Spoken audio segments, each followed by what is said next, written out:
ஏன்யா விஜய் அண்ணா, நீ இங்க light on பண்ணி ஆஃப் பண்ணி விளையாடினியே, டெல்லியில யாரு பாக்குறதுக்கு நீ ஓபன் கார்ல நின்னுட்டு நீ டாடா காமிச்சிட்டு போன அப்படின்றது நான் கேட்டேனா? நான் கேட்கல.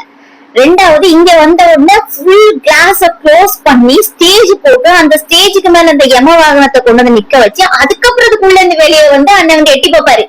இந்த கங்காருக்கு வைத்திருந்த குட்டி எட்டி பாக்குற மாதிரி. அப்படி நீ இங்க பண்ணிக்கிட்டு அங்க நீ யாரு காட்டுறதுக்காக ஈடு சிரிச்சுட்டு நீ டாடா காமிச்சிட்டு போன, நம்ம ஏதாவது விமர்சனம் பண்ணலாமா? எதுவுமே பண்ணல. அண்ணா நீ சிரிச்சா ரொம்ப நல்லா இருந்துச்சு அப்படின்னு சொன்னேன். அதுக்கு இதுக்கிட்ட இவ்வளவு கெட்ட வார்த்தை பேசுறீங்க? கெட்ட வார்த்தை எல்லாத்துக்கும் பேச தெரியும். தேவதை அப்படின்னு சொன்னா நாங்க தேவதையன் அப்படின்னு நாங்க திருப்பி சொல்லுவோம். அதனால எல்லாத்துக்கும் மேல் வருஷம் இருக்கு. அரசியலா பேசுங்க, திருப்பி திருப்பி சொல்றோம். இந்த ஸ்ட்ரெஸ் ஆக்குறது இல்ல தேவையில்லாம வாயை மூட வைக்கிறதுக்கான வார்த்தைகள் பேசுறது, இது அரசியல் கிடையாது. மொத்தத்துல உங்களுக்கு அரசியலே கிடையாது. அது என்னன்னே தெரியாது. இந்த தற்கொலைங்க கூட நம்ம அரசியல் பண்ணிட்டு இருக்கு.